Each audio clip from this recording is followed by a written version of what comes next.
episode 98 of the Fired Coaches podcast.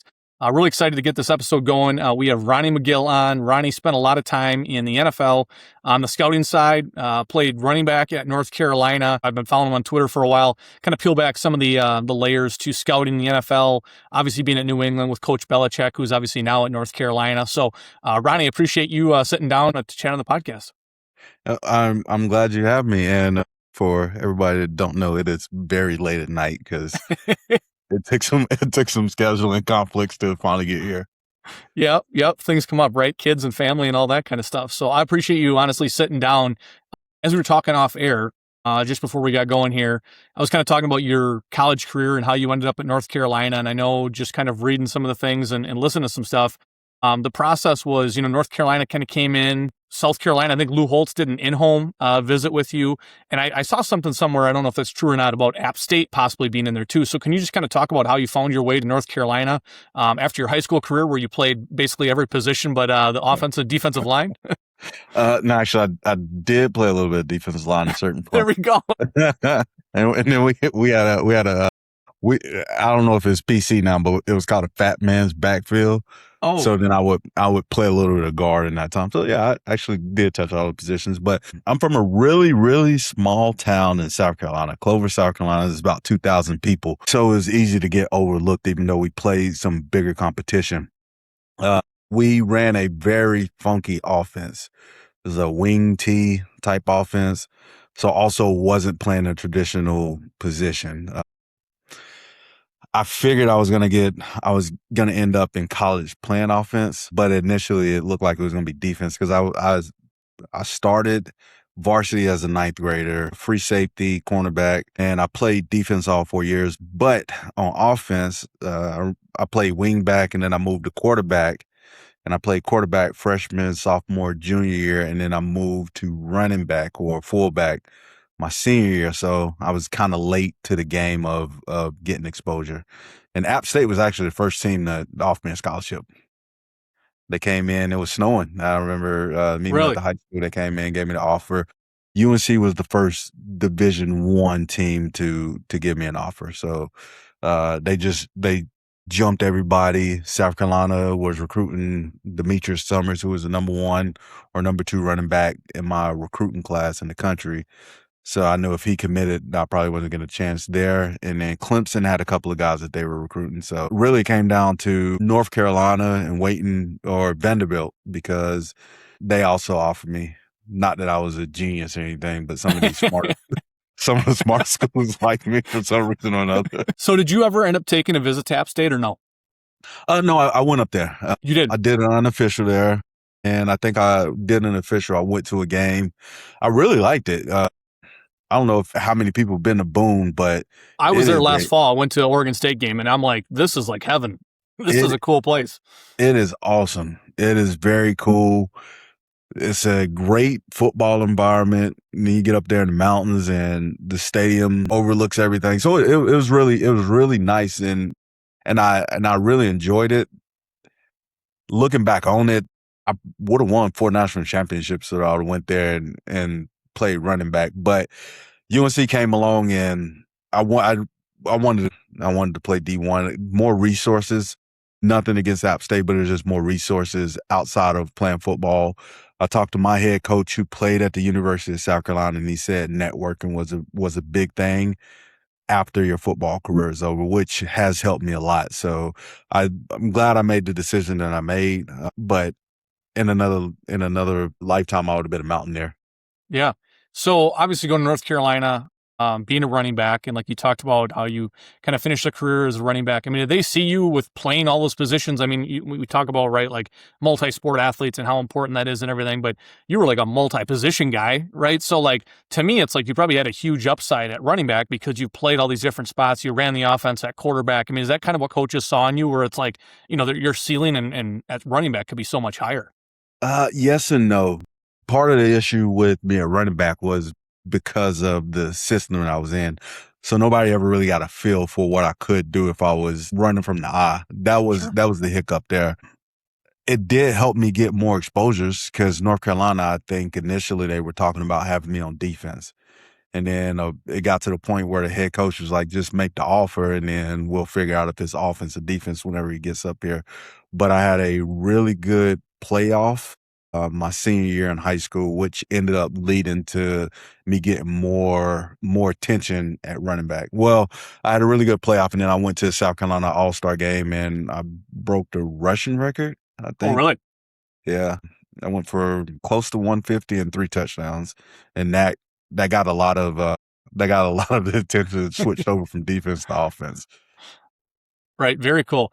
I guess at what point, during your career did you think about like, I know you have this unique story, how you kind of got into scouting, but, was there any thoughts, because I know during your career too, you saw some change at North Carolina from a coaching standpoint. So you saw some of that kind of change. And as you go through your career, like, was there ever thoughts of like, hey, I want to get into coaching, I want to get into scouting, or did this just all kind of come up kind of naturally through that conversation that you had that happened in Nashville? I think I was a little bit naive about football, about playing football. It's going to sound crazy, but I never realized how good I was at each step until I got there. So I never realized how good I was in high school until I got there. When I got to college, I didn't think about starting as a freshman until I got there, and I was starting as a freshman. So in my mind, it wasn't really a thought of, oh, you can get drafted into the NFL until it was my senior, or going into my senior year. My coach asked, was I going to declare? And I was like, declare for what? He said, put your name in and see what the NFL says. And that was the first time I really thought about the NFL. So I never thought about anything outside of just enjoying college football. I was enjoying college football. Was that, not to interject on you, was that, is that how you were raised, just kind of really even keel, or because you came from a smaller town and you just kind of thought like, like, I'm going to do my job and not really worry about everything else? Like, where did that come from? I think it was a combination of both. Small town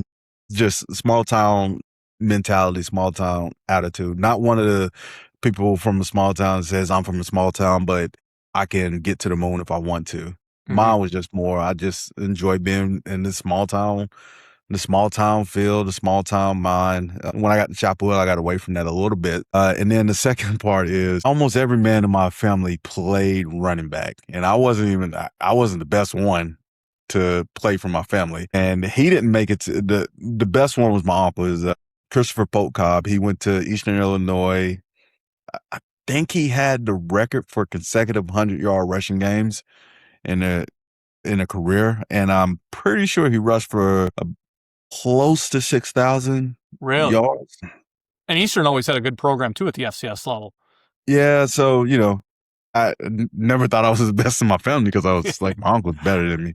So in my mind, it just wasn't something I was just thinking about. It was like, I said it when I was small, oh, it'd be cool to play in the NFL, but, I never really got there until I was a senior. I never thought about coaching or scouting. I didn't think about coaching because one year I had to go back when I got hurt. I think it was my junior year, I tore my pec. And Coach Button asked me to come back and help the running backs, and I wanted to choke my backups every single day. I was like, there's no way I'm going to ever be a coach. I actually thanked him. I said, if it wasn't for that experience, I probably would have tried to be a GA somewhere. Yeah. And then once I got into the workforce, I kept thinking about applying for a GA job. And then I remembered that summer, and I said, there's just no way whatsoever I'm going to do that. It was a blessing in disguise. Yes, it was. I coached high school football. That was fun. I did that for 2 years because it's different. I don't know how it is now with the NIL and everything, but back then it was really fun to be around those young guys and imparting them with some information that I just been bestowed upon me. Yeah. So talk about the conversation. And again, I listened to this and probably going to screw it up, but I think you were helping somebody move. And then you ended up on your way back to, I think you're going back to North Carolina because your knee was bothering you. You're going to go see a trainer. You stopped in Nashville to meet up with somebody, and just going to take the story from there and how this whole connection to, the scouting side and the NFL kind of happens for you. I had a friend who was in the military. He was going from South Carolina to Little Rock, Arkansas. He asked me if I can help him move. I drive one of his vehicles down there, and during this time, I'm still recovering because I had my second knee surgery earlier that season or earlier that year. So I wasn't, I at this point, I kind of knew I wasn't going to play because my knee was just bothering me too much. I got invited to a camp and I was like, no, I'm not going to do it. And he asked me if I can help him then. And I said, yeah. So I'd take him down there. My knee was still bugging me. And my plan was to go back to Chapel Hill because my trainer was still there. I text my trainer, call him, say, hey, can I come back just to get my knee looked at? He said yes. So the issue was getting from Little Rock all the way to Chapel Hill. I didn't drive my car, so I needed a place to stop. So I asked my friend, I was like, hey man, can you drop me off in Nashville? I know it's a long way, but if you get me to Nashville, I have a friend there who said I can stay with him. His name's Jack Richmond. I shout him out every time. He's one of my closest friends. He's an awesome guy. Just saw him last week. But Jack said you can crash here if you want to. So that was the point. I get to Nashville. I'm crashing with Jack. And right before I got there, he said, hey, I'm going to go out with one of my friends. You can meet us or you can come here and then you can go with us. And I said, okay. So I get there. We go out to eat. And he introduced me to Trey Cozio. And Trey and me started talking. And Trey asked, what am I doing? And I said, I think I want to do personnel. I think I want to get into scouting because I've been playing Madden and the franchise mode was really fun. I don't play any of the games. I just do I do the draft, I do the free agency and all that stuff. And then I simulate the season. He was like, I just got a job with the Titans. Let's just stay in touch. And whenever they do interviews, then I'll pass your information along. So I go a little bit. We get through the season and then he reaches out and was like, hey, send me your resume. So I sent him my resume. He sent it to the people in Mike Ronfeld and Lake Dawson and Blake Bedingfield. I go into Nashville. I interview with those three guys, and then I end up getting a seasonal internship. And then from there, I went to the Patriots and from the Patriots to Houston. But that's initially how I got in was the luck of a screwed up knee.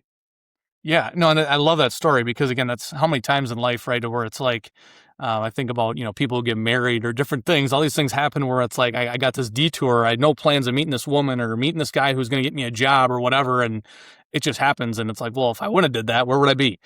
Right. And speaking of tomorrow, Madden franchise, and it's the first time I might buy it in like 30 years. It's coming out. So the franchise mode's got me excited there. But yeah.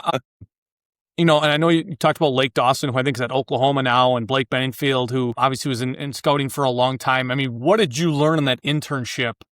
Again, right? I think internships, people think of you're doing the dry cleaning, you're picking up Starbucks, and you're all the different kind of things. But what did you all kind of soak in that time in Tennessee? Tennessee was a little bit different than when I got to New England. There was just different. There were two completely different places. I wasn't running back and forth to the airport. I wasn't going to pick everybody up. Trey did a little bit more than that than me because he was full time.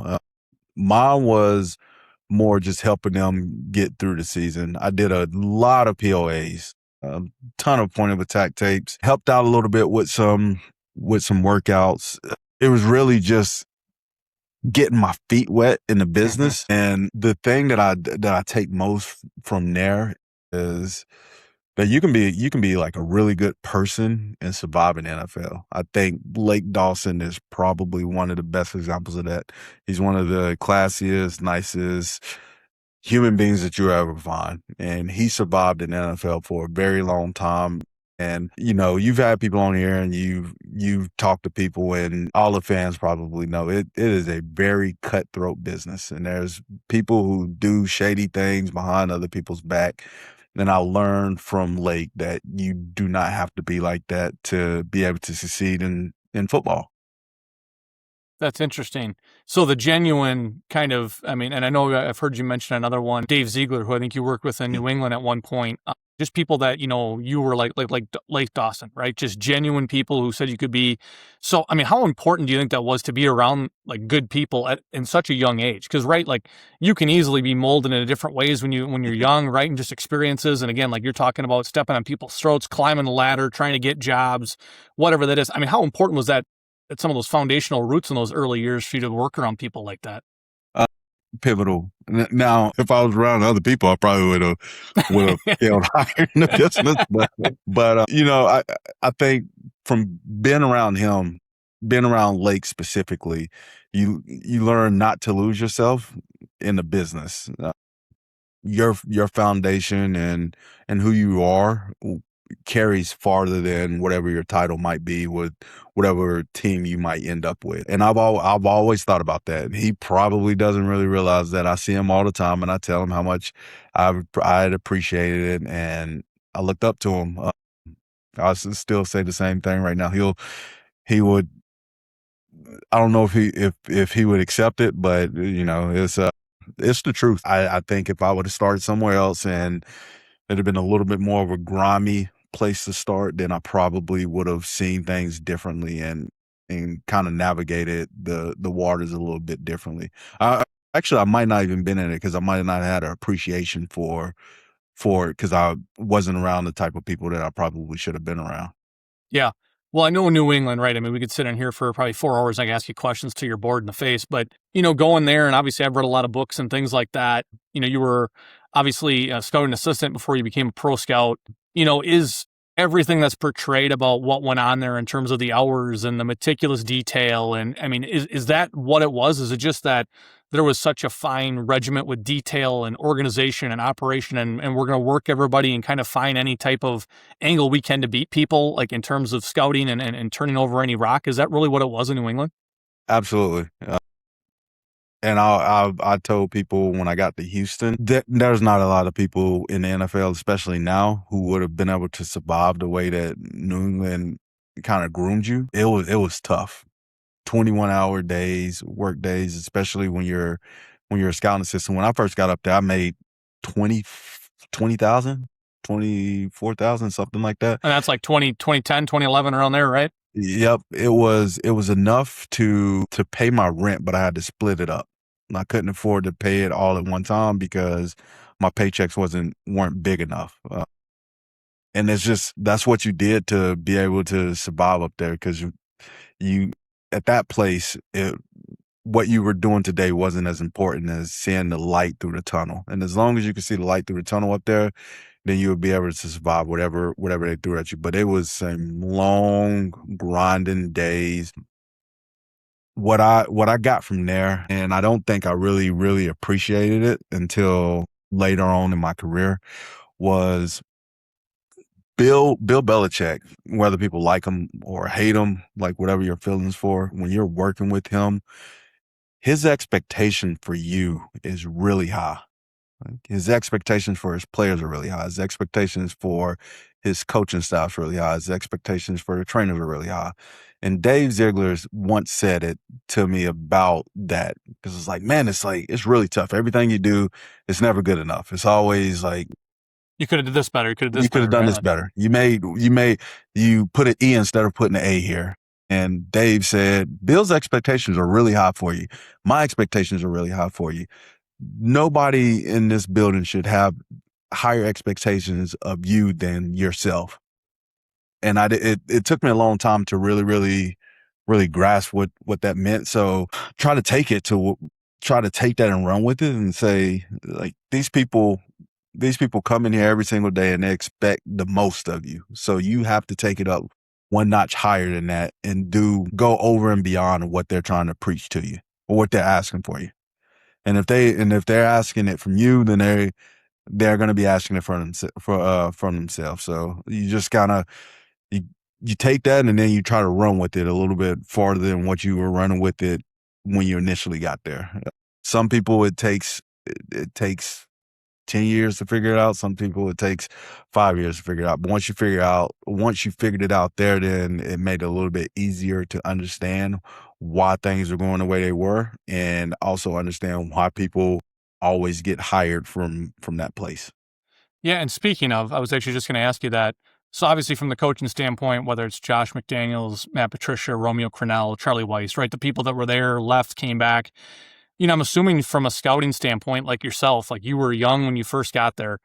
Like to me, with what you're saying, it would probably have been very tough for somebody from a different organization that was seasoned and veteran to come in and try to adapt to that style, right? You basically had to grow up in that system, right? Yep. And I also think that's the reason why there's so many failures going the other direction. It's hard to take somebody from that organization with that same mindset in a position of power and go to another place and take that power and authority with them and try to make that at the new place. You know how they used to always say New England South or New England West or New England East, wherever it was. It doesn't work because everybody comes up in that same model. They come up in that same organization, that same program. You're getting taught the same way. It's really hard to take that and go into an organization where there's a roster of 75 men and tell them, hey, you got to do the same way that we did it in New England. It's just not going to work.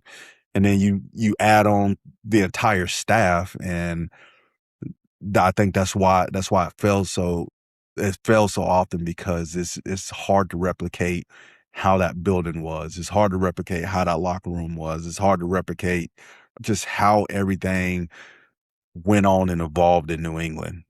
And then we could bring people in. It wasn't impossible. We brought Marshall Olam in from Chicago, or not Chicago, but from Cleveland.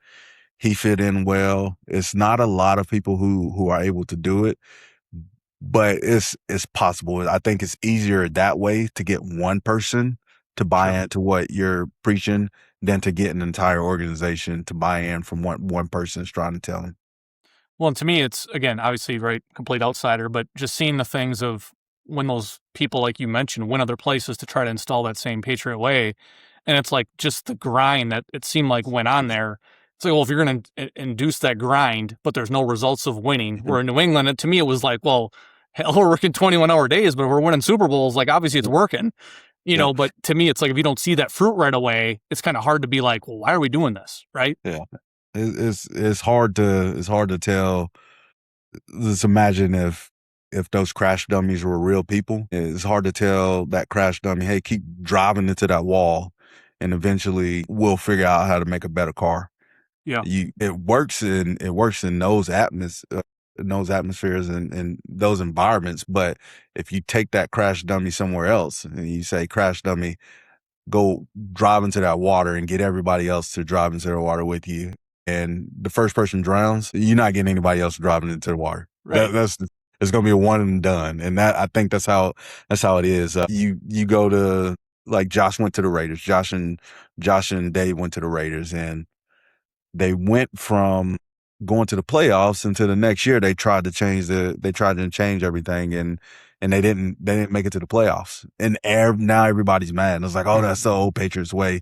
You gotta for it to work, you're gonna have to be able to give those people, whoever come in there, enough time to really change things. And if you don't, then it's probably gonna be early failures, and then people are gonna get canned. Yeah. I guess two more questions just on New England before we move on. You were mentioning like the E and A, and I know, again, reading, I got the book here, the War Room, and whether it's legit and 100% of what it is, I don't know. But, there was all the acronyms and different things for character and injuries and all the different tags. I mean, with New England system, was that just common everywhere in the NFL, or was there just really intricate different things that, like Belichick, and I know what Saban did at Alabama too, was a little bit different in terms of models of what they were looking for, and tagging people different ways in terms of, what they had in their background? I think, but again, I'm not sure because I was in New England. In Tennessee, we had some things. We had some tags, not nearly as many as we had in New England. There was a million. We actually had to pare it back a couple of times because you just started getting so many of them. Yeah. Like, you get Marcus up there. Marcus has 15 tags on it. It's like, do we need all 15 of them? But I mean, it made it a little bit easier in some aspects, because you could figure out what the player was before you even figure out if you need to read a report or not. Sure. If the guy's flipped upside down, then that means he's close to being off the board. If he has an X, or if he has a double X, then we know we're probably not going to take that guy because that's a medical reject. If you have a double M, then that's a very bad mental. And that's probably not going to work in New England, because you got to be really smart to be able to play up there. So it did help us. It helped us basically narrow it down before we even got into the nitty gritty. And I don't think this is the same in all organizations, but the December meetings, because I had to go through that before I was a pro scout, because everybody that was a scouting assistant does a little bit of pro and a little bit of college in New England. So the your second year, most of the time you were working the Northeast with Smitty, with Brian Smith. So I was in some of these December meetings, and you didn't talk about football very often. You talked a lot about these tags and that Hmm. background, and if this person was even going to be alive to get to the evaluation as or part of the evaluation.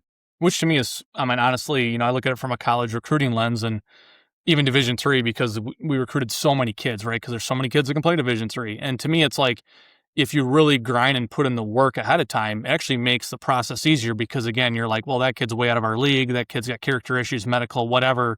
Like, it is a lot of work, but it also probably simplifies and gets you the people you should get at the end, as opposed to, well, I like that kid, I like that kid, I like that kid, right? It's like, well, there's a lot of kids you can like on film, but what's really the background? I guess, you're talking about the film, you're talking about, the pro scouting, and I'm sure obviously you guys have handles on practice squads and everybody that's in the league and everybody that's everywhere else. At what point, when you're talking about working 21 hours a day and you always can do something better, at what point did you know when to shut it down, when you're like, I mean, I could keep digging here to find more things on this, but like, when did you know that, like, again, you can always do better, but when's enough? And you're like, I can go home now. Like, at what point does that come in? I was not a knucklehead, but I was I would probably say one of the few who kind of pushed a little bit up there. Not that I was trying to push, but that gets to a point where if you're seeing double, there's no point in watching the film. And back in those days, there was no player participation. You couldn't go on to GSIS to figure out when a player was and when a player wasn't on the field. So we were like, you're still grinding the tape. It wasn't a beta tape, so you didn't have to go in there and put the VCR tape in there, but you were still working with very. Well, you're checking who's all on the field, and yeah. There was no 10, there was no 5K, 1080p, any of that stuff. We were looking at like 200 resolution. It was really hard. So especially during training camp training camp, when you get to the preseason games and guys could wear the same numbers. And I remember one time I watched this linebacker. I think he was wearing a single digit, but there was an offensive player who was wearing the same number. And I watched this dude for like an hour. And I was like, hey, Trey, come over here. I said, is that the right guy? And he was like, I don't think so. I was like, all right, I'm done for the night. Because I watched this guy for an hour and I couldn't tell them apart. One guy was like 5'10", the other guy was 6'3". But I'd been there for 15 hours. So if you're watching on that type of resolution, it's kind of hard to figure out. I mean, right? I mean, it's gonna be hard. Once I got older and I got to Houston, I think that's really where hey, you can just cut it off. Like you can stop your day, because what you're doing is not going to make you any more efficient, any more productive, because you're so tired, you're so exhausted.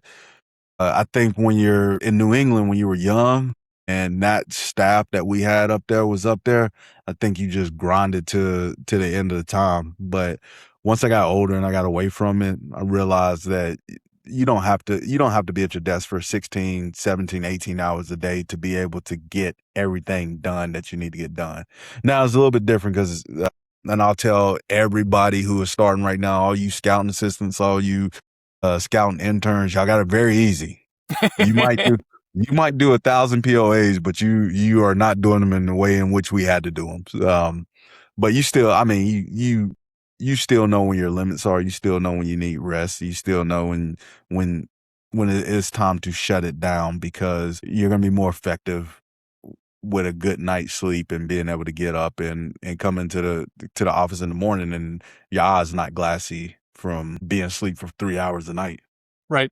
I guess so. I mean, again, obviously a lot of college coaches, we've had a handful now with you being on here, a handful of scouts and whatnot. But I mean, just give people an idea of like, again, this could be a 5-hour pod, but the lifestyle of an NFL scout, because again, right, like I love football. Everybody I think on Twitter wants to be an NFL scout, right? You got all these people with the fantasy football analysis stuff and whatever, but it's like the lifestyle is right. I mean, it is, and it doesn't matter if you're in New England or wherever else. Like, there is a true grind to it. So just kind of talk on like just the travel and what a year-round kind of outfit looks like, whether you're in New England or Houston. It's different pro versus college. The college scouts, it seems like it's a great job because I get to go to this place. Oh, I get to go to that place. But you're on the road, I don't know, 200 nights a week or a month. I messed that one all up. 200 nights a year, you're probably on the road. If you buy a house, you're going to be in a hotel more often than you're going to be in your house. It is very hard having a family with that unless your organization is fine with you not hitting every school. In the old days, and I say the old days because I'm 41 and I started in 2010. Back in those days when there wasn't as much stuff to help you do the stuff and what you need to do, it was almost impossible. And like you go weeks without seeing family. And on the pro side, I thought it was going to be a little bit better. And I actually had a conversation with another scout yesterday about this very same thing. Just because you're a pro scout and you live in a city in which the team plays in does not mean that your hours are going to be better. That just means you're going to be in the office a lot more. So we were, let's see, when I was a scout assistant, you would get in at 5:30, something like that, because you normally wanted to beat everybody else in the building. You wanted to be in before Bill was in. You wanted to be in before J-Rob was in. You wanted to be in before Nick was in, just in case they run into our little area and they have any questions about anything that might have happened the night before, POAs that needed to get done, blah, blah, blah. And then you're working all the way through the end of our day. So our day would end when the waiver wire comes out, which is 4:00 Eastern Standard Time. So then everybody has to go through the waiver wire. So now you have to wait for Nick to get done to go through the waiver wire. You have to wait for Bob Quinn to get done going through the waiver wire, because then now you got to do POAs. And if you want to get out at that time, you still have to wait, because now you have to wait for the coaches to be done, especially during the season, because they're game planning, they're doing all this stuff. They And might need. not to cut you off, your POAs, is that just breaking down film of guys who are now on the wire? Yes, for the waiver wire. So let's say Marcus Peters gets cut. He's going to go through the waiver wire. Now we got to get a tape on Marcus Peters to get for tomorrow. You don't want it for tomorrow. You actually want it for the night. Sure. Well, especially in New England, you needed everything done that night because you never know when anybody was going to watch the tape. You didn't want to try to make it in the morning and try to get it done in the morning time. You just wanted to have it done before you left for the night. So now you're trying to finish it before the coaches get done, because if they game planning and they want to watch the guy, Bill wants to watch the guy, there's a very the likelihood of him being in his office at 9:30 or 10 o'clock at night are very good during the season. So you started at 5:30 with just trying to beat everybody in, and now you're in there till 10:30, 11 o'clock trying to finish up POAs to make sure that you have them done at the end of the night. So that's how your nights and your days just keep getting stretched during the season. During off season, it's a little bit better because the coaches aren't in as much, but then you got way more stuff because you got free agency and you got the draft. So now your workload goes from trying to make sure everybody else has something to making sure that the entire department has every single thing that you need for free agency and the draft. And then you throw in traveling on the weekends to go to games for advances or hitting up a different school for the college guys. And, you start turning these 80 and 90-hour work weeks. Pretty easy, right? I mean, It's to all of a very sudden, easy. yeah, slippery slope. So, you end up going to Houston 2021 to 2023. You're a pro scout there, but then you're director of pro scouting as well, too. What was that like, kind of taking that role on where, you're obviously a director now and you're not just a pro scout like you were in New England? Well, that was part of my thing in New England. There's a lot of people, but there's not a ton of positions. They weren't big on assistant anything. So assistant pro director. And there was a point where I just, it's like, I want to be a director. I want to be an assistant pro director, but I don't know if it's going to happen here because they're not going to do it, and it's not happening. So I remember at one point I went to a couple of people and said, probably not going to ask to renew my contract or get extended. which they didn't always let people out, but it kind of came to it's me and another guy. If they're gonna go with that guy, then let them go with that guy. They wanted to promote somebody, and I said I didn't think it was gonna be me, so I would love to be able to go somewhere else. So let me out of my contract. Nick came down to Houston, talked to Nick. He said, I got something for you if you want to come down here. I had one, maybe two more options out there. I came down to Houston because familiarity with Nick. He knew my family situation at the time. I was going through a separation. So I just felt comfortable from a personal aspect with him. And then I also knew how the workflow would go. Yeah. Now that you've been out of it a little bit, what do you miss? Is there anything you miss? I mean, obviously I know you don't miss probably 90-hour work weeks, but is there anything that you miss from, I know people always say the people, right? The relationships and all that, but is there anything that you miss from being involved on the scouting side? The free meals, 3 free meals a day. There's some stuff. And me and my wife talked about this a little bit. I've been to every stadium in the NFL. Actually, I think I've been close to 45 or something like that. Like I went to Minnesota when they were playing at the college, San Diego when they were playing, or the Chargers when they moved and they were playing in the soccer stadium.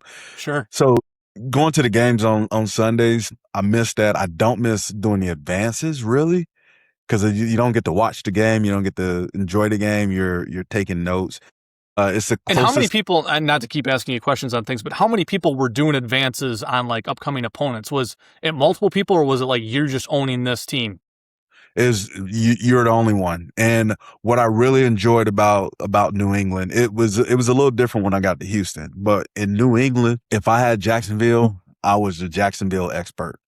And the coaches knew that. If any question popped up about Jacksonville, you were the point person. They were going to ask you every single thing that pertained to Jacksonville.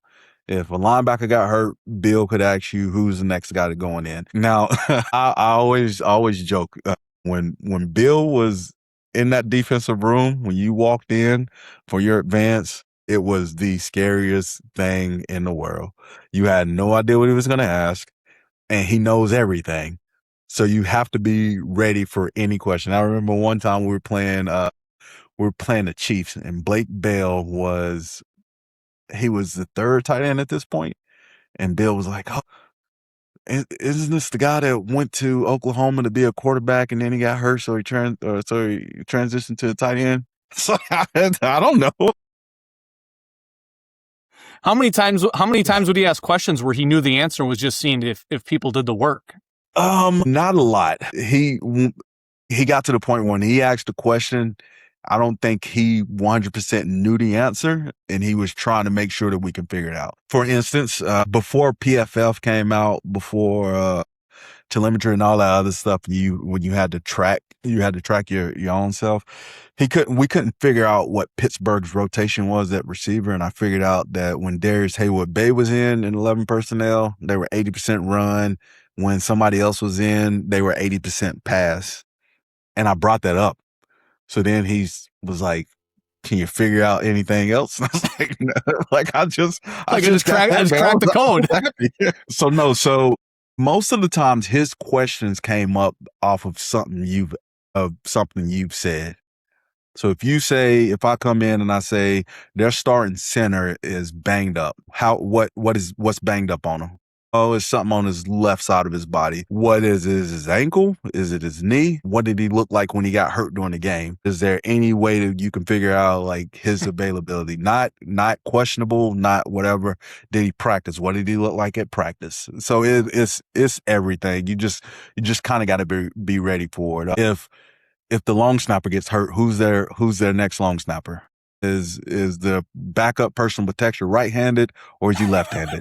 Like you would go through everything, and it was kind of nerve-wracking, but it teaches you a lot, man. You're like, your attention to detail and just what you pay attention to is just so on point after you dealt with Bill for like 3 or 4 years. And in our pro department, we had 2 changes. I think in my time there, we lost Patrick Stewart, and then Marshall Ohm came in. And I think that was really the difference. Me and Steve were there.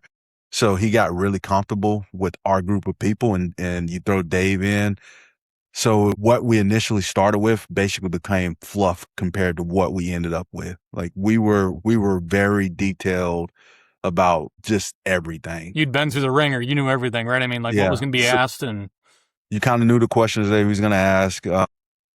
You would, for me, if like Ronnie McGill was the running back on another team playing against New England, there would probably be a report that says Ronnie McGill played quarterback in high school, and his junior year, he threw for 1,300 yards and 5 touchdowns. He's right-handed, and he has a pretty good arm. just in case. It was literally everything. Just in case you're in the backfield and it's like, hey, this guy can throw the ball, right? Mm-hmm. And it popped up like once or twice. Jarvis Landry, everybody on our team knew he was left-handed, and we knew that if they ran to the left, then he was going to be able to throw it because he was left-handed. So he goes in motion, and they give him the ball, and we were ready for it because we knew he was a left-handed thrower. So I saw you put this on Twitter, and it actually came up in an interview I was watching with the Packers about how everybody's shutting down all the film at practice, right? From a fan standpoint. How often, from the scouting standpoint, like you were mentioning, like injuries, I mean, was that stuff where like you're trying to dig on things, like you're looking for any article or any type of tidbit that can give you the information? I do like to think that we were not the first one, but we went really hard into it to where I think other teams stopped putting stuff up because we were getting labeled as cheaters, but it was like, we're not cheating. We're going through everything that we can possibly figure out or use to our advantage. For instance, we were playing Pittsburgh one year and their linebackers were banged up and we couldn't figure out if they were playing. And most of the times when we played teams, they did stuff just to try to throw us off. So I went on Twitter to try to figure out what was going on. And the media said that all 3 of their linebackers were healthy. But what I saw was 2 linebackers went out in pads and the other linebacker came out with just a jersey on. And he was out there with his jersey on. And then I see him walk back off the field, but it's in the background.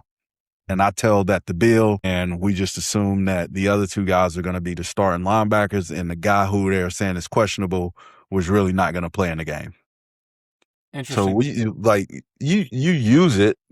You really use it if you really want to get a lot of detail in. So I think if I was an NFL team and I did not want anybody to know what was going on, or I wanted to hide some of this stuff, I would tell people, I would tell the fans, don't use it or don't post everything because you have no idea what is going to be important to these teams. I would, who got hurt? It was a receiver who just got hurt.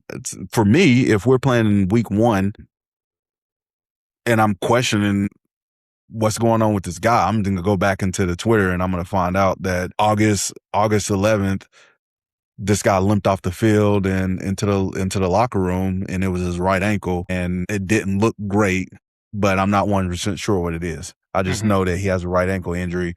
So just gathering as much thoughts as possible, right? To try to piece it together and possible from Twitter, from all of the social medias, Instagram, from any of the, I used to follow probably 50 writers.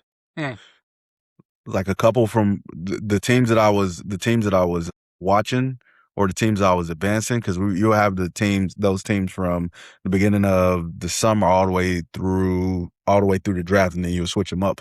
I followed those writers the entire season, and what I found is there were certain writers who wanted their fans to appreciate them, so they would give way more information than they probably should have. Sure.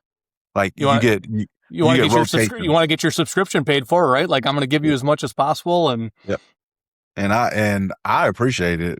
I wouldn't want it to happen. And we actively talked about that. We talked about that with Nick, and it went to the coaches. Like everybody thinks that Bill was trying to be funny when he was like just say the bare minimum. The coaches did the same thing because that stuff is going to make it to advances, and that stuff makes it in front of the opposing teams. Bill just did a really good job of making sure that nothing got out of New England, because nothing should get out. Everything that goes out there, somebody is from our team would get it and see it, and we're going to put it in front of the coaches to try to give ourselves a little bit of an advantage. Yeah, absolutely. Interesting. You work for the Senior Bowl down in Mobile, which I've always wanted to kind of get down to. I think that's a pretty cool event. And you've done your own consulting thing now. So kind of what are you looking forward to? Obviously being out a little bit now, but still obviously staying connected with the game and things like that. After Houston, and most people don't know it because I don't post a lot. I have a 16-month-old son. My daughter is 9 years old, previous marriage. I didn't see her a ton when she was young because I was working so many hours. I would see her Tuesday nights during the season because we would have family come in during the season. And then I might not see her Wednesday, Thursday, see her on Friday, see her some on Saturday. But if I was traveling, I wouldn't see her. And then I'm going to the games on Sunday, so I may or may not see her. When my wife was pregnant, I told her that if ever, for whatever reason, I wasn't working in the NFL, then I'm not beating down the door to get back into the NFL.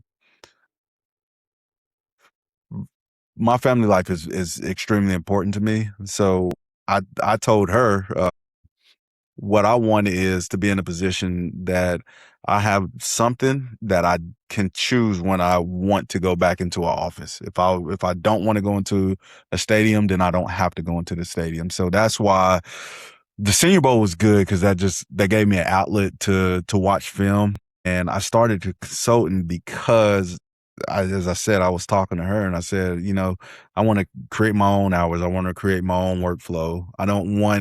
Not that I don't want a boss, but You want to be around your family though too, right? Like and I the want to be around flexibility. my family. Yeah. That's the most important thing. You can make a lot of money doing what I've done, but sometimes you lose a lot of stuff. And, you know, different people want different things. Some people want that. Some people just want the money and the accolades and the titles. That wasn't necessarily for me, what I figured out in the end. You asked the question earlier about being able to cut it off. When I was at Houston, when she was pregnant, it was very important for me to get back home. It was very important for me to get there and see her because she was going through a lot. So I made that a priority, and I've told people like that's still a priority for me. To do something has to be good enough to get me away from Houston and get me away from my current situation. And right now, I'm fortunate enough to not have to be kicking down doors to try to get to a situation that I'm just in just to be in it. Right. I'm very happy that I don't have to do that. No, I think that's awesome. And I think like, again, your daughter being 9, right? Like you said, early years, you weren't really around, but now you are, right? Or Yep. you can be. And she's not 19 and she's going to college and, like there's all those years that are gone. So I think in some ways, right, like being on the outside, like, again, no different than me and coaching or people that are in it, right? When you do something, you're so passionate about it and then you're out of it and it kind of feels like an out of body thing. And you're like, well, this isn't normal. But the trade-off is like, well, I got time around family, I got time around friends. I can go to a wedding. I can do this. I can do that, right? Where in the past it was like, good luck if I could even have a chance at doing that stuff. Yep. It's really hard explaining to people how tough the NFL seasons are. And the way that I said it one time was somebody was like, well, why can't you just take the day off? It's like, I got an advance. I got an advance this week and I'm going to start on another one next week.